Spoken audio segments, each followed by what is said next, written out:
なんと言ったかな、こいつの術。ああ、そうだ。螺旋丸。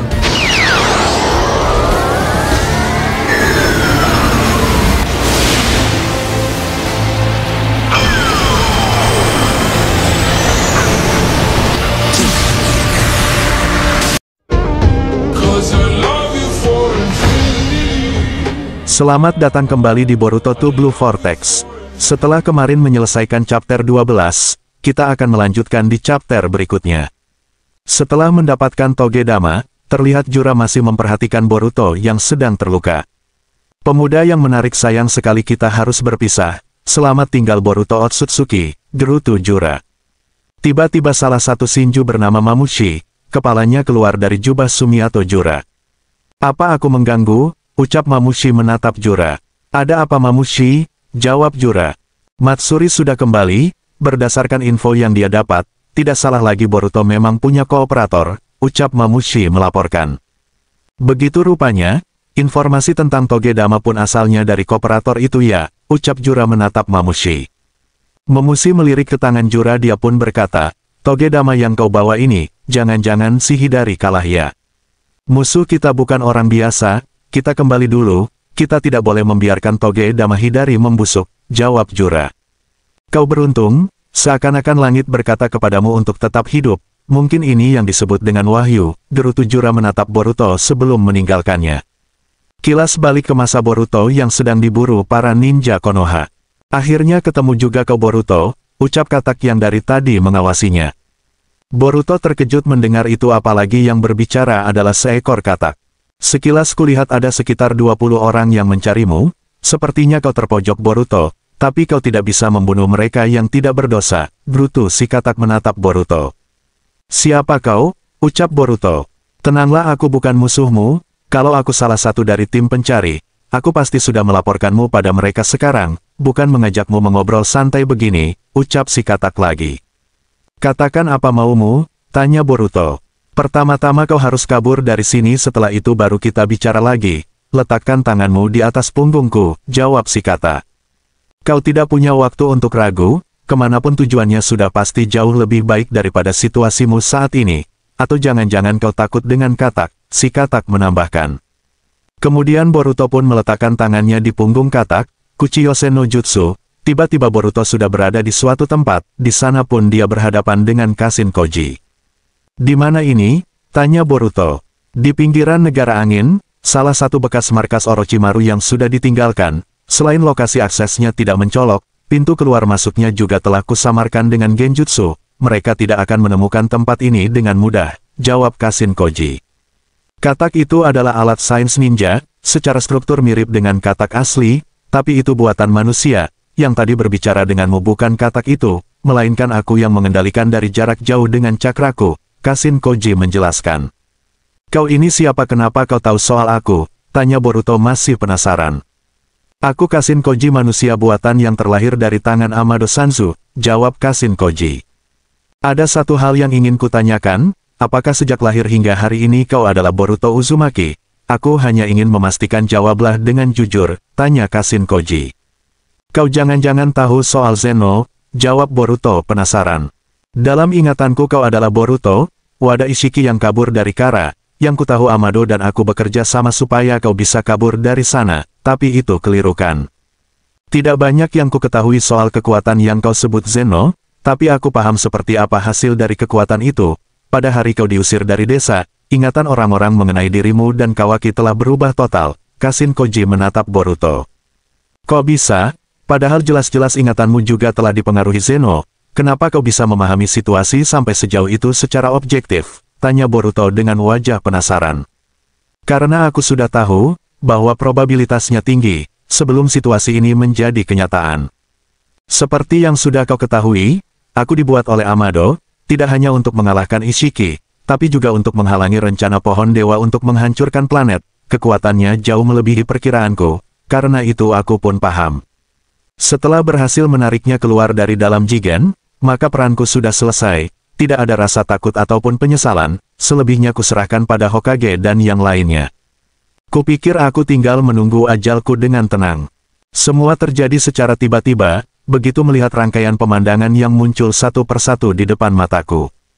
Aku pun menyadarinya, gambaran hal-hal yang mungkin terjadi di masa depan. Aku tersadar, meski Isiki mati ini belum berakhir, selama Jubi itu sendiri tidak musnah, planet ini tetap berada dalam bahaya.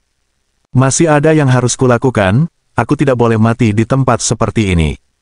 Lalu untuk menguatkan keyakinan dan memperdalam pemahamanku akan kemampuan ini, aku membandingkan rangkaian pemandangan yang kulihat saat itu, dengan kenyataan yang benar-benar terjadi, Kashin Koji menjelaskan.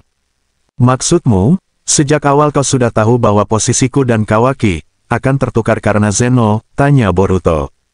Itu benar, tapi sebelum berbicara langsung denganmu, seperti sekarang aku pun tidak yakin, karena yang tertanam dalam diriku adalah sejak awal putra Hokage memang Kawaki, jawab Kashin Koji.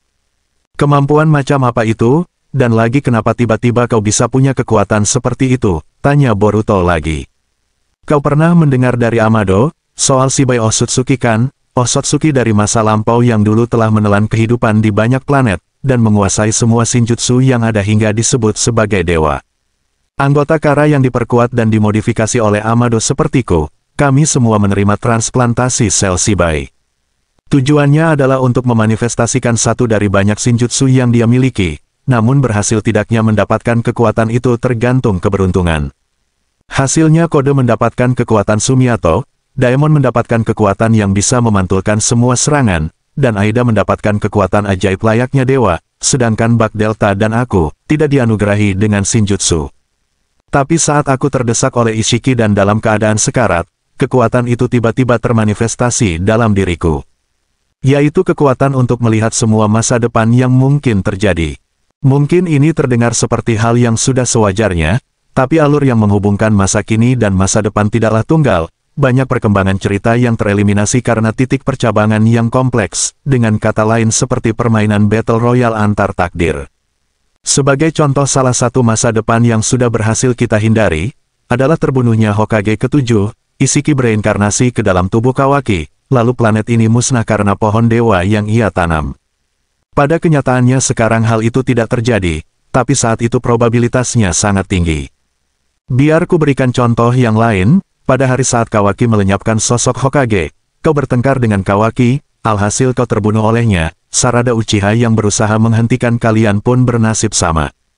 Pada perkembangan ini kau dan Kawaki tidak bertukar posisi, setelah itu Kawaki bertarung dengan Kode yang punya kekuatan luar biasa tanpa harapan menang, Kawaki kalah lalu dilahap oleh Jubi, pada akhirnya planet ini musnah karena pohon dewa.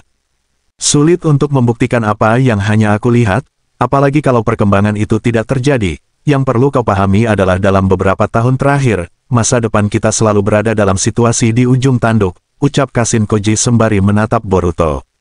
Cerita yang sulit dipercaya, tapi kau bisa menangkap dengan akurat kondisi yang ditimbulkan Zeno, normalnya itu mustahil, gerutu Boruto. Aku tidak ingin beranggapan bahwa kau bisa melihat segala aspek dari masa depan, tapi harus kuakui bahwa kata-katamu bukan omong kosong yang tidak berdasar, Boruto menambahkan. Itu sudah cukup, terima kasih sudah mengerti, jawab Kashin Koji. Tapi meski bisa melihat berbagai pola masa depan, ujung-ujungnya tetap terjadi juga kan, lantas apa gunanya, tanya Boruto. Kegunaan terbesarnya adalah informasi, untukmu yang sedang dalam pelarian, resiko terjebak dalam situasi terjepit seperti tadi bisa dihindari, jawab Kashin Koji. Iya, aku merasa sangat tertolong, ucap Boruto. Atau aku dapat mengajarkan teknik dan jurus yang sudah kau dapat di masa depan, pada dirimu yang sekarang, dengan begitu kau akan mendapatkannya lebih cepat dan efektivitas latihanmu pasti meningkat, jawab Kashin Koji. Tunggu, itu hebat banget, memangnya boleh begitu, ucap Boruto dengan wajah kegirangan. Secara kronologis tidak kontradiktif, toh aku hanya menyampaikan apa yang aku lihat, dalam Zippo ini hanyalah prosedur dasar, aku juga akan memberitahu cara untuk menyelamatkan Sasuke Uchiha yang dijadikan pohon, tapi pertama-tama aku ingin kau tahu seperti apa kemungkinan terburuk yang dapat terjadi di masa depan.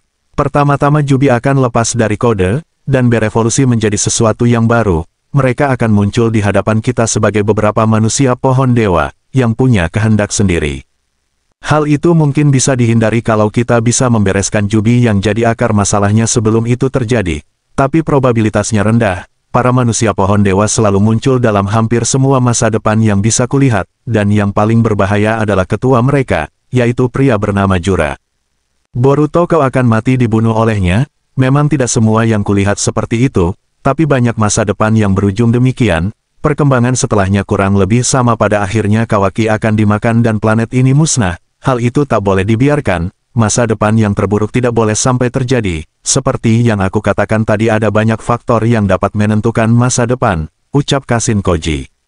Paman Koji, biar ku beritahu satu hal, tak peduli meski itu strategi untuk menghalangi rencana pohon dewa, aku tidak akan menyetujui pilihan membunuh Kawaki, karena tujuanku adalah menyadarkan saudaraku yang bodoh itu, dan menyatukan keluarga Uzumaki sekali lagi. Jelas-jelas aku sudah paham bahwa Jubi adalah ancaman. Tanpa kau suruh pun baik Code maupun Jubi akan kubereskan sekaligus, ucap Boruto sambil mengencangkan ikat kepalanya. Kembali ke Boruto di masa sekarang, yang kini sedang terluka akibat dari serangan Jura. Jangan bergerak dulu Boruto, ucap Sumire sembari memegangnya. Di sana pun terlihat Sarada yang masih kesakitan akibat luka di tangannya dari serangan Jura. Tulangmu baik-baik saja, sepertinya sarafmu yang cedera, ucap Konohamaru. Aku tidak apa-apa daripada aku. Tolong bantu Boruto, jawab Sarada yang masih mencemaskan Boruto. Himawari yang sedari tadi tak sadarkan diri, kini sudah membuka matanya, melihat ke arah Sarada yang terluka. Himawari pun berjalan menghampirinya. Perlihatkan sebentar, ucap Himawari yang sudah sampai di dekat Sarada. Kemudian Himawari memegang tangan Sarada yang terluka, sungguh luar biasa luka itu sembuh dalam sekejap. Sarada, Konohamaru dan Kawaki sangat terkejut melihat itu. Himawari, tolong bantu Boruto juga, teriak Sumire. Kemudian Himawari berniat menghampirinya, namun langkahnya terhenti tatkala mendengar suara Kawaki. Tunggu Himawari, jangan dekati dia, suara Kawaki menatap Himawari. Jangan salah paham, aku bukan melarang menyembuhkannya, sebelum itu ada yang harus kita lakukan, iya kan Guru Konohamaru, gerutu Kawaki melirik Konohamaru. Iya, kau benar, kesempatan seperti ini tidak akan datang dua kali, jawab Konohamaru dan langsung mendekati Boruto untuk memborgolnya. Guru, apa yang akan kau lakukan? Ucap Sumire menatap Konohamaru.